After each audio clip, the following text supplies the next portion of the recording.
Hey, what's up, ma gang de jaseux amateurs de cinéma? Jason Ciné 68 aujourd'hui, 68. Si ma mémoire est bonne, il me semble que j'ai fait 67 la dernière fois. Oui, 68. Puis aujourd'hui, sincèrement, ça me chaud. J'avais vraiment hâte de le faire parce que les trois films, je vais vous parler d'eux, j'ai donné des très bonnes notes. Très bons films. Honnêtement, habituellement, c'est dans le mois de mai, mais là, je pense que la nouvelle ère de la COVID et du cinéma, on va avoir une plus longue saison des box-office, des blockbusters qui va donner des gros box-office. Je crois, à partir de maintenant, ça va commencer dans le mois de avril, comme présentement, parce que avril, c'était un après l'autre et c'était pratiquement tous des bons films. Et là, j'ai pas, tellement à un tel point, là, j'ai même pas eu le temps de voir. Je n'ai pas pu voir Scream 6 au cinéma, malheureusement. Puis sincèrement, je suis pas tant déçu que ça. Le 5, j'avais trouvé ça mauvais. I guess que le 6 était vraiment bon. Je vais le voir quand ça me tentera. Mais il y avait trop de bons films pour, comme que je vais vous annoncer là, pour que je vais voir Scream 6. Donc aujourd'hui, je vous parle à la fin de la bande-annonce du prochain Indiana Jones and the Dial of Destiny. On en parle tantôt. Mais avant ça, les reviews des films John Wick Chapter 4, Dungeons and Dragons Honor Among Thieves et The Super Mario Bros. Movie. On commence ça en ordre, mais avec mon meilleur. John Wick Chapter 4. J'ai-tu pris le bon poster? Je pense que oui. Ça a l'air d'être un poster de John. Oui, c'est ça. Je lui donne un beau gros 5 jaseux sur 5. La note parfaite pour John Wick. J'étais sincèrement pas prêt pour ce film-là. Comme, si vous êtes amateur de films d'action, je suis prêt à le dire ici haut et fort, ce film-là est le meilleur film d'action que vous n'aurez jamais vu de votre vie. C'est incroyable. Comme, j'ai nada de négatif à dire. C'est juste du positif, ok? Dans le fond, ça commence pas mal, il y a actually un gap entre Chapter 3, John Wick 3 et Chapter 4. C'est pas une grosse gap. Ben là, Danick Bigra me l'a dit, puis je me rappelle pas, je m'excuse. Mais ça, c'est pas dit comme 6 mois? Je pense que c'est 6 mois. Pas sûr. Honnêtement, je n'ai su pas sûr. Mais il y a une petite gap entre la fin du 3, si vous avez écouté le 3 évidemment, et le 4. On jump right back in. En gros, c'est que là, sorry, ça fait un bout de, qu'est-ce que c'est son nom? Winston, qui est joué par Ian McShane, dans le fond, a trahi la High Table, puis ben, son hôtel, son Continental, dans le fond, se fait blower. Là, by the way, moi, j'ai des spoilers, là, comme, c'est spoilers durant tout le show. Mario aussi, Dungeons and Dragons, même s'il y a pas vraiment de spoilers, whatever. Puis ben, John Wick, pour se racheter, doit battre la High Table, doit battre, le Marquis, qui est joué par Bill Skarsgård, a.k.a. Pennywise. Hello, Georgie. Wanna have a balloon? OK. J'y vais. Les chorégraphies, scènes de combat sont pas de ce monde. C'est je m'excuse pour le mot, fucking real. Le film est presque 2 heures, OK? 2h50. Sur 2h50, probablement pendant 2h30, j'ai un smile de craquer de la bouche jusqu'aux yeux. C'est mesmerizing, c'est un bijou à voir, c'est flamboyant, ça n'a pas de sens. Je peux même pas, dans des mots, vous expliquer à quel point que les scènes d'action et les chorégraphies d'action sont grandioses. Ça n'a aucun goddamn de sens. Ça n'a pas de sens, OK? Il y a 2 scènes d'action constantes de plus de 30 minutes. Comme, ça n'arrête pas, là. T'as pas genre comme, 5 minutes, un dialogue de 5 minutes, 5 minutes, un dialogue de 5 minutes, 5 minutes de fight. Non, c'est 30 minutes straight pipe. Constant. Ça change d'une pièce à l'autre, d'une place à l'autre, je vous dis, je suis sans mots pour vous expliquer à quel point ce film-là est incroyable, ok?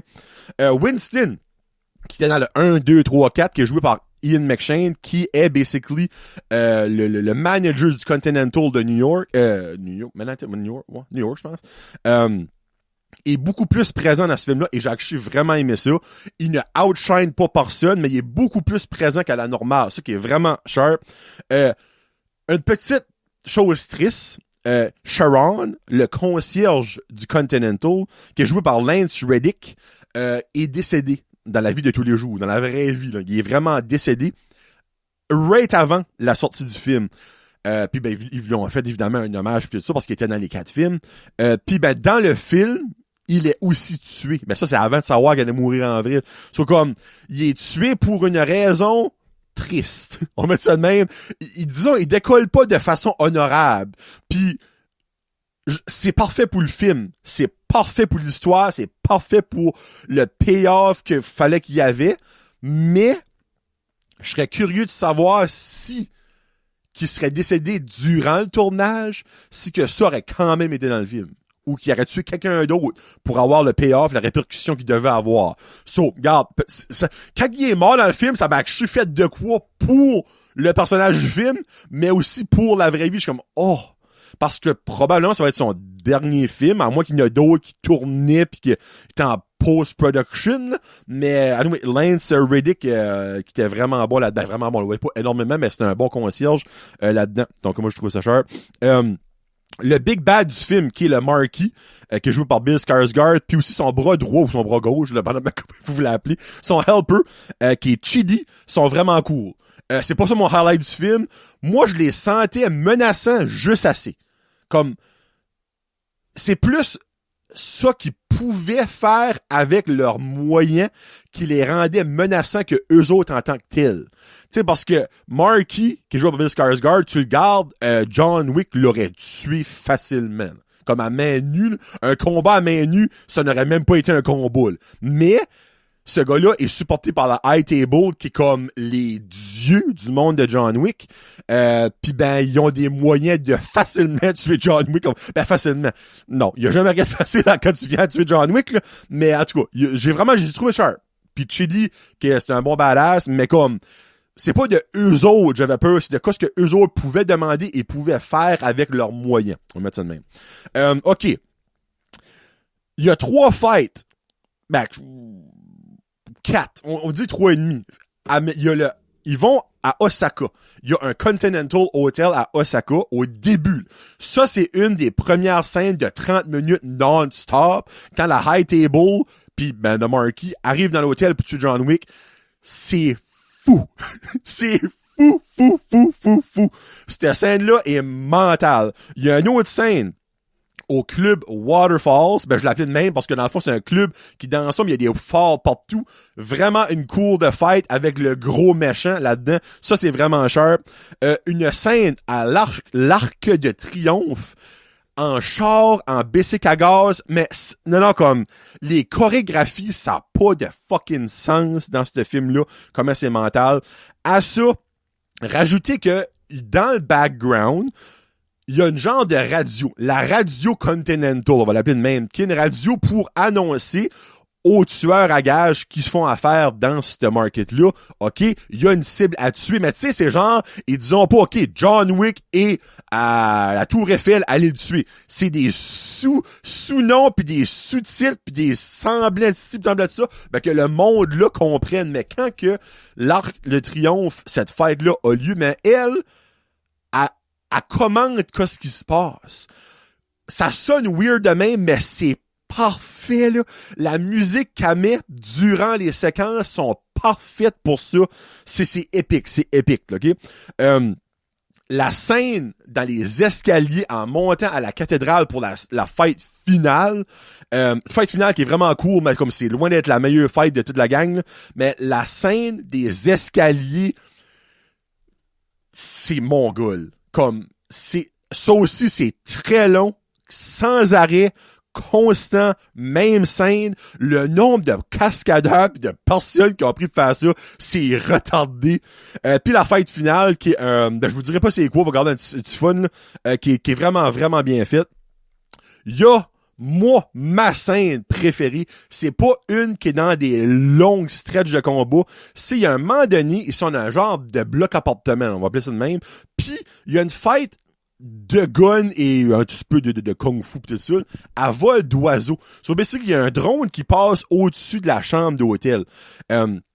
Mais comme, les murs sont divisés, on les voit, nous autres, mais c'est comme si il y a pas de toit.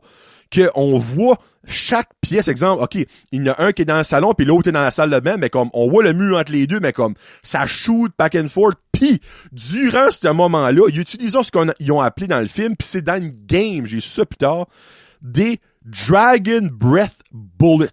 So, basically, c'est comme si que tu prends une balle de 12 qui va comme, genre, shooter plein de petites balles qui va disperser, mais ajoute à ça un flamethrower quand tu shootes. Ça fait un visuel incroyable, comme sincèrement, c'est in-fucking-scène. Cette scène-là, comme, je paye pas mes films, vous le savez déjà, je paierais mon billet juste pour voir cette scène-là back. C'est mental. Puis, il y a 2 gros ajouts au film. Il y a Donnie Yen, qui joue Kane, qui est un mercenaire, ça couche, mais il y a une twist. Puis c'est ça qui fait que c'est encore plus mental. Il est aveugle. Mais ne sous-estimez jamais un aveugle, mesdames et messieurs. Moi, après avoir vu ça, là, tu sais, il y a du monde, des fois, qui font des vidéos sur TikTok pis sur YouTube pis niaisent du monde qui est aveugle. Et Chris, niaise pas Kane, t'es mort. Pis il y a aussi Mr. Nobody et son chien. So, il y a un univers énorme qui est en train de se faire de John Wick parce qu'il y a c'est une série, ça s'appelle Ballerina, avec Ana de Armas, qui est une excellente actrice, qui va être un sequel qui va se passer entre le 3 et le 4. Puis il y a aussi, ça c'est weird, ça va être une série, mais c'est pas vraiment une série, ça va s'appeler Continental, c'est des années 70, et dans le fond, c'est que je crois que c'est l'invention de tout ce monde-là. On va avoir un jeune Winston, dans le fond, là-dedans. John Wick, clairement, sera pas là-dedans. John Wick pourrait peut-être être vers la fin. Mais ça va être 3 films de 1h30 chaque. Donc, 3 épisodes. Mais appelons ça des films de 1h30 chaque pour expliquer ça. Kane pourra avoir une série sur lui. Mr. Nobody pis son chien pourra avoir une série sur lui. La fille du manager de l'autre, du Continental Osaka pourra avoir, eux autres, tout court pour avoir une série sur eux autres. Le monde de John Wick peut être énorme. Comme ils ont une mine d'or dans leurs mains. Donc, ils ont déjà 2 séries qui s'en viennent. Puis, je vous dirai pas ce qui se passe à la fin du film. John Wick est-tu mort? John Wick est pas mort.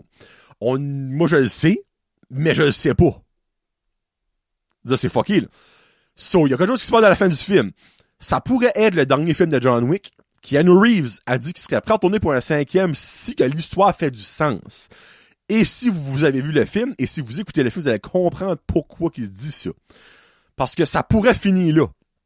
Mais il y a une ouverture qui pourrait faire que ça continue. Je vous en laisse pas plus. Anyway, c'est incroyable. Sincèrement, là, ce film-là est incroyable. C'est le meilleur film d'action que j'ai vu de ma vie. Comme le film est presque 3 heures, puis j'en aurais pris d'autres. Ça passe comme un heure. Ça n'a pas de sens. Comme, tu viens hypnotisé dans ce monde-là, c'est incroyable. Donc, oui, si je vous l'ai pas vendu par Astor, je vous le vendrai jamais, là. Mais sincèrement, là, c'est wow. Pas d'autre mot que ça. Dungeons and Dragons Honor Among Thieves, que j'étais voir avec mon ami Farmer Fred. Je lui donne, lui aussi, pas un 5, mais un beau 4 jaseux forts sur 5. La raison que je dis ça, c'est que et puis encore, avant de commencer, je débattais, je ne suis 4 ou 4.5. Selon moi, ça frôle le 4.5, mais ça ne mérite pas de ta fête. Je n'ai jamais joué à rien de Dungeons and Dragons. Je ne connais pas ce monde-là. Je ne connais rien là-dedans. Moi, j'ai été voir le film en tant qu'amateur de cinéma qui va voir un film. Je ne connais pas les personnages, je ne connais pas les bébites, je ne connais pas les spells, je connais fuck all de Dungeons and Dragons et j'ai vraiment aimé ça. Le cast est vraiment bon. Michelle Rodriguez qui joue Olga est badass, c'est un calice de temps. Elle est solide. Non, j'avais dit James Marsden, mais c'est pas lui qui joue, t'as une minute. Dungeons and Dragons. C'est Chris Pine qui joue le personnage principal-ish, là. Edgin. On a Justice Smith qui joue Simon. On a Sophia Lillis qui joue Dorich. Hugh Grant qui joue Forge. Puis après ça, il y a Daisy Head qui joue Sophina la méchante. On a aussi Roger Jean Page qui joue Xenk. Anyway, il y a quand même un très bon cast là-dedans. C'est vraiment comique, ok? Moi, j'ai vraiment ri souvent. Puis c'est pas de l'humour stupide et forcé. Ça que j'aime. Tu sais, il y a des fois, on dirait t'as un moment, t'es comme, bon, là, ils vont faire cette joke-là. Ah, non, ils la font pas. Puis d'autres moments, t'es comme, oh, nice, c'est cool. Puis là, une joke, c'est comme, ah, il a pas dit ça. So, moi, j'ai vraiment trouvé cette scène-là comique. Mon highlight de tout le film, la scène du questionnaire dans le cimetière, ok? So, basically, le wizard, qui est joué par Justin Smith, je pense que j'ai dit son nom. Justice Smith peut faire un spell pour faire revenir les morts à la vie et tu as le droit de leur poser 5 questions. Okay? Après 5 questions, ils recreveront, basically. So, cette scène-là est mourable, ok? Parce que lui, le wizard, il comprend le spell, mais les autres, là, ils comprennent pas. Fait qu'ils posent une question puis ils s'en vont, c'est comme... Oh, well, I need 4 more questions because I'm gonna stay alive. I don't want to stay alive. I'm kind of dead. I mean, I don't have any more skin on. Puis, ils comprennent pas ce concept-là. Ben, des fois, ils disent des choses que le mort pense qu'il y a une question, mais c'est pas une question, mais ça passe comme une question. Ils arrivent à leur 5e pour poser la vraie question qu'ils veulent, ils crevent. Oh, Jesus Christ. Alors, là, ils creusent pour trouver un autre mort, puis ils refont le spell, pis tout ça. Mais comme, c'est mourable, puis il y a une mid-credit scene qui code ça ensemble parce qu'il y en a un qui ont resté en vie, ils ont posé 4 questions, mais comme ils ont eu leur réponse, fait qu'ils ont primé, ils ont décollé. Puis ben, la mid-credit scene, c'est lui qui est comme, qui attend sa question, puis je l'ai callé à Frédéric, je suis comme, ça va être ça, c'est sûr, puis comme de fait, c'était ça que c'était. Mais c'était bon, là. À un moment donné, il y a un dragon, t'es comme, oh shit, le dragon est obèse. Il vole pas, il roule. Comme, c'est juste comme comique, tu sais, tu penserais que le gros goddamn de dragon méchant va tout détruire. Ben non, il y a de la misère à runner pis il est sur des fumes. Ça m'a juste fait rire. Il y a une très bonne scène avec des portals. Donc, c'est capable de faire un portal qui passe d'un point A au point B. Mais ils font ça dans une charrette. Mais comme la charrette bouge, puis comme c'est vraiment bien fait, ce moment-là. Il y a un caméo surprise en Hobbit. Je vous dirai pas c'est qui, mais c'est un acteur ultra connu. C'est très drôle. Genre, je vous laisse un petit... Faut pas spoiler là-dessus. Quand moi je l'ai vu, je suis comme, no, oui, qu'est-ce que lui fait là? Pis c'est juste drôle parce que comme, il est dans une situation, c'est un homme, ce gars-là, mais c'est comique, là. Pis comme tu dis, comment est-ce qu'ils ont fait pour lui vendre ça? Mais ça, l'affaire que je peux voir, c'est que c'est un grand fan de Dungeons and Dragons, pis il a dit, gars, moi, je ferais n'importe quoi pour avoir un 5 minutes dans le film, ou même pas une minute. Puis c'est ça qui est arrivé. Ben, c'est comique parce que c'est pas un personnage, jamais que j'aurais cru voir là-dedans. On va mettre ça de main, ok? Après ça, je vous dis, moi, basically, l'histoire, c'est que, les deux personnages principaux, Olga, puis Regin, whatever que son nom, qui est joué par Chris Pine, sont en prison, puis lui, ben, il y a une fille, puis ben, sa fille se prend par, elle s'appelle le Uncle, qui est joué par Hugh Grant, mais lui, finalement, il est méchant, puis là, ben, il turn sa fille contre eux autres, puis que ça tourne autour de ça. L'histoire est alright, là. Ça que j'ai moins aimé, pourquoi je n'ai pas donné 4.5 ou 5, c'est 2h15, puis tu le files. Il aurait pu shaver un gros 20-25 minutes. Là. Il y a des moments où t'es comme, OK, on peut-tu avancer, passer à d'autres choses? J'ai gardé mon téléphone 1 ou 2 fois, là. Comme tu le files, le 2h15, c'est pesant par bout. Puis c'était pas si nécessaire que ça, selon moi. Je peux pinpointer des bouts qui auraient pu couper un 5 minutes là, 5 minutes là, qui auraient vraiment rien enlevé, puis qui ajoutent rien au film. Donc, pour ça, j'ai vraiment trouvé ça un petit peu lourd. Les CGI par bout sont vraiment bien faits. Par d'autres bouts, c'est comme, crasse. On dirait qu'ils ont travaillé sur la moitié du film. Puis l'autre moitié, c'est comme, bon, c'est ça. Tu sais, moi, je me dis, si tous les CGI auraient été du même niveau, ça aurait été correct. Mais là, on dirait, il y en a des bons, pis t'es comme, oh, solide. Puis là, samedi d'après, t'es comme, C'est-tu le même film? Je vois juste 5 minutes passer. Je dirais que c'est comme, c'est pas bien balancé. C'est comme si vraiment, comme qu'il y avait deux équipes qui travaillaient sur les effets spéciaux. Un premier de classe et les autres qui vont fumer des joints à la récré, là. C'était comme, bah, ils vont-tu vraiment ça pour ça? Ben oui, Roger. So, ça, j'ai un petit peu moins aimé ça. Et mon plus gros regret et déception, le personnage de Zenk, qui est un super chevalier, joué par Roger Jean Page, qui est sur le poster, qui est sur toutes les promotions, on le voit pratiquement pas. Comme, vraiment, là, sur 2h15, je pense même pas au voit 30 minutes, là. Comme, puis je niaise même pas 20 minutes, 25, comme, c'est juste plate que, puis ça aurait été mental parce qu'il est super, comme, droit, puis un petit peu sarcastique, puis il comprend pas l'humour. Ça aurait tellement été parfait avec les autres qui sont un petit peu comme bouffons pis comme colons, là. Mais ça, je trouvais que c'était comme vraiment un fort ball de pas l'avoir mis plus dans le film. Donc, mais le film 2 heures, peut-être qu'un 4.5. Mais plus de Roger Jean Page, peut-être qu'un 4.5. Les CGI, bon, across the board, peut-être qu'un 4.5. Mais pour tout ça mis ensemble, 4. Mais c'est quand même un très bon film venant d'une personne qui n'a jamais rien connu de Dungeons and Dragons. Si t'es un énorme fan de TWC, comme dans les amants, j'en ai ça, c'était pas ça, c'était pas ça. Ah, je peux pas me débattre, là. Je peux pas me débattre avec toi. Je ne connais rien. La seule chose que je connais de Dungeons and Dragons, c'est le Gelatinous Cubes, pis là-dedans. That's it. Comme, c'est la seule chose. Pis la raison, c'est que j'ai un Funko Pop de ça, parce que c'est un special edition, pis il était 5 piastres. C'est la seule chose. Donc, 4 genres sur 5 pour un film que, selon moi, j'allais être comme, bah, ça va être alright. Non, j'ai vraiment aimé ça. Donc, allez le voir. Et un film que j'ai été voir hier, avec mon garçon, et en partie Farmer Fred, qui était assis avec sa conjointe et ses enfants. Sa petite fille, Allo Kaylee, qui était sur une petite date avec son chum. J'espère que ta date a bien été.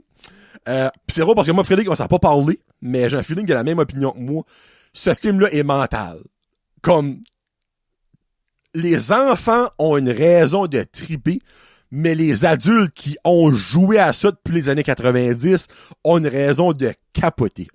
Je lui donne, c'est presque un autre 5, OK? Un 4.5, encore une fois, fort. Puis je vais vous dire pourquoi que je ne donne pas 4.5 dans ma review. Un méchant rush de nostalgie pour les adultes, comme, il y a plein de bouts que j'étais comme, les tunes, les personnages, les petites Easter eggs, parce que des Easter eggs, il y en a une pis deux du monde de Nintendo. Il y a des Easter eggs de Punch-Out, de Duck Hunt, de Pikmin. La ringtone du début, c'est la ringtone, dans le fond, le son du GameCube. La musique dans les games, que ce soit comme dans les sous-sols, dans les différents mondes, c'est on fucking point. Comme, c'est juste mental. Visuellement, l'animation, c'est un des plus beaux films à l'œil d'animation que j'ai vu de ma vie. Les couleurs, les textures, la manière que c'est juste wow. Wow, wow, wow. Les tunes dedans sont parfaites.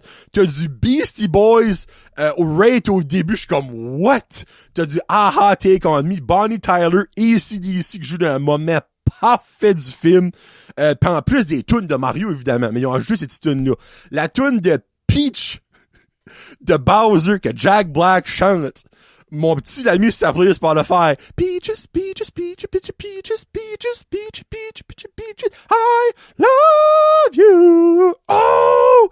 C'est tellement catchy, c'est tellement drôle, pis cette tune-là peut être en nomination aux Oscars, by the way. Pense pas que ça va gagner, mais c'est juste catchy. C'est comique juste assez.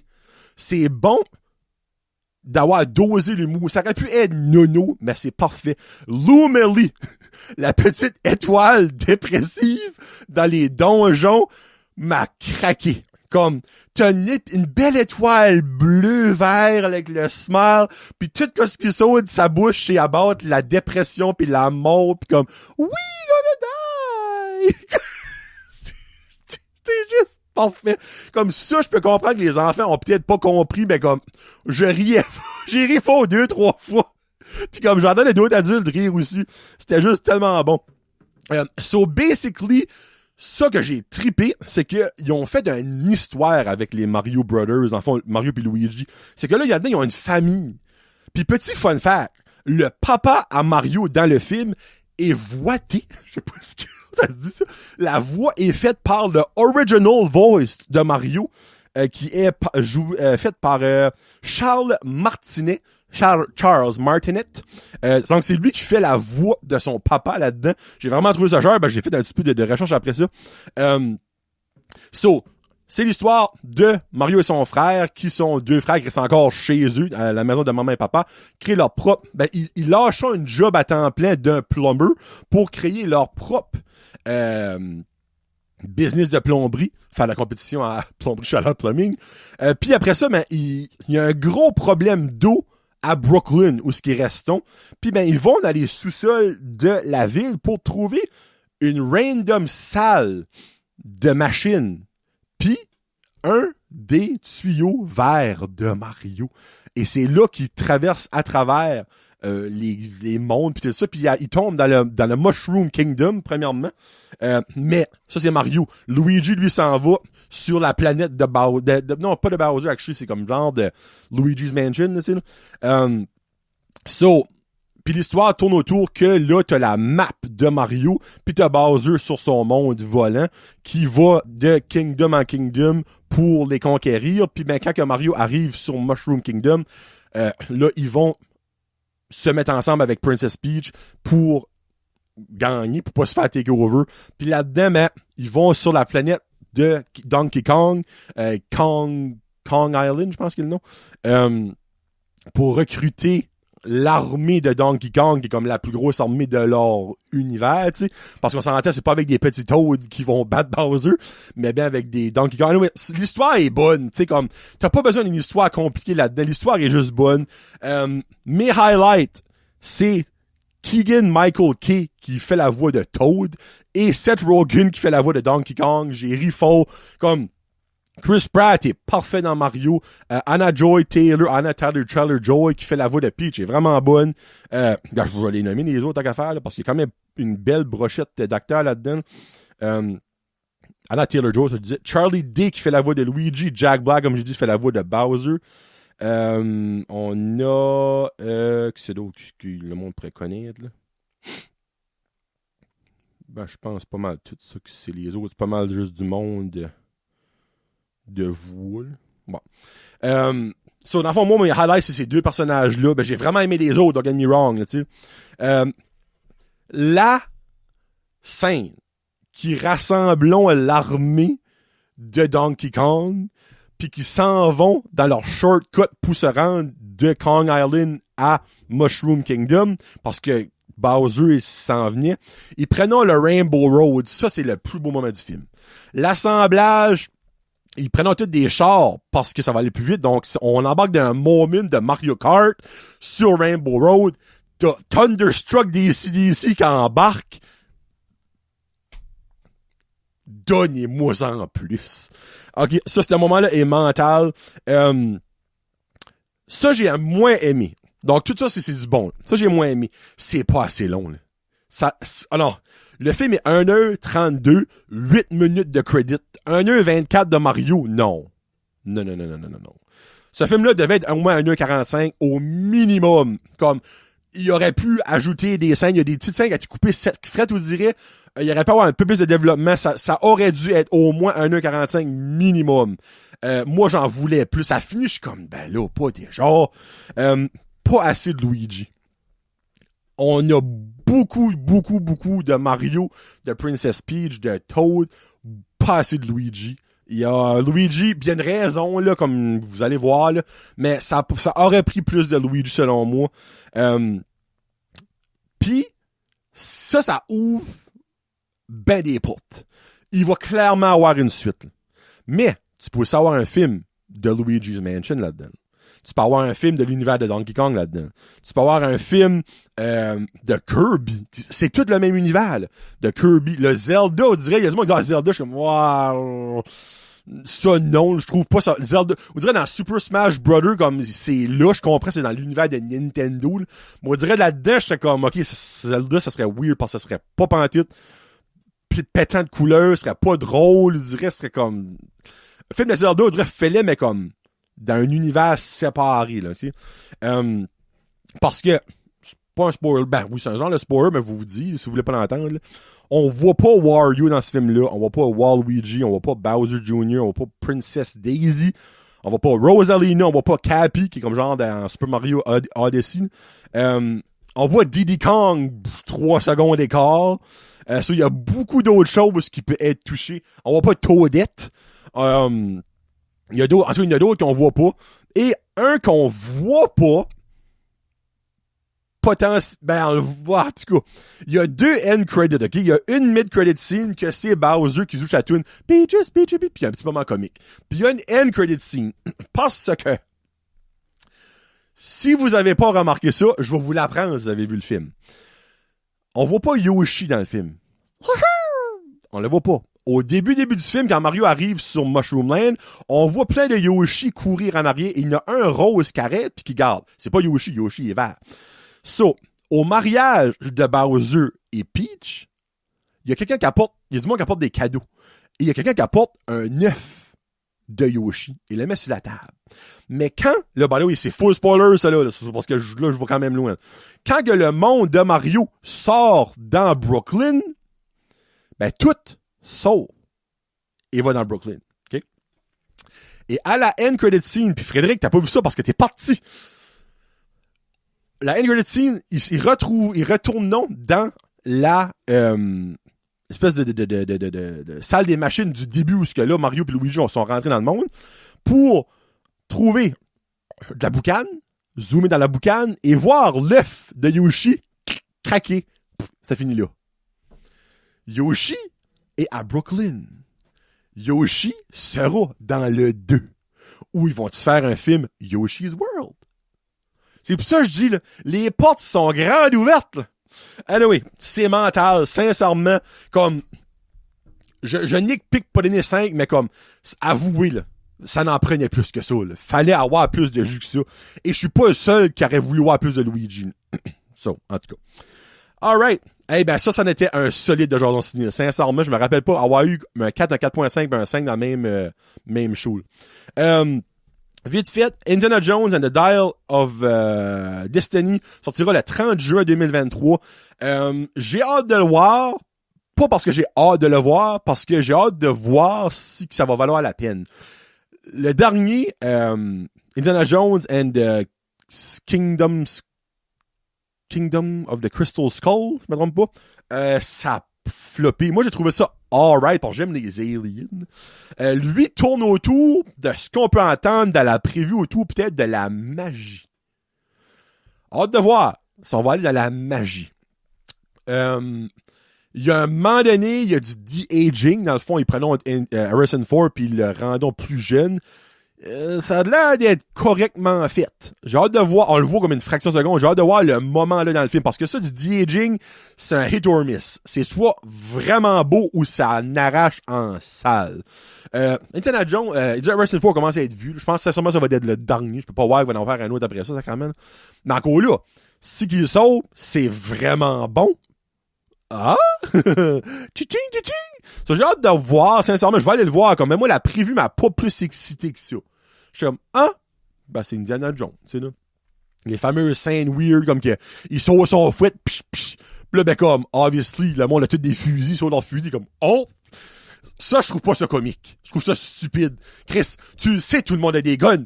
T'as l'air d'un estime imbécile avec ton fouette de BDSM. T'es là, comme, qu'est-ce que tu fais? Penses-tu vraiment que tu vas faire un peu avec du monde avec 2-3 petits coups de fouette?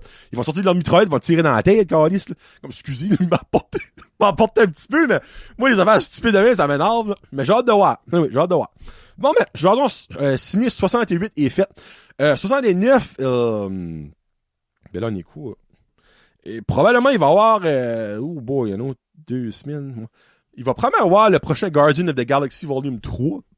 Je serais pas surpris de dire ça parce que right now au cinéma, il y avait Jesus Revolution. Nope. The Pope Exorcist. Je veux pas voir ça. Il y a Air avec Ben Affleck et Matt Damon, mais je ne sais pas, je vais avoir le temps d'aller le voir. Mais tout, on verra bien ce qu'il va y avoir dans le prochain.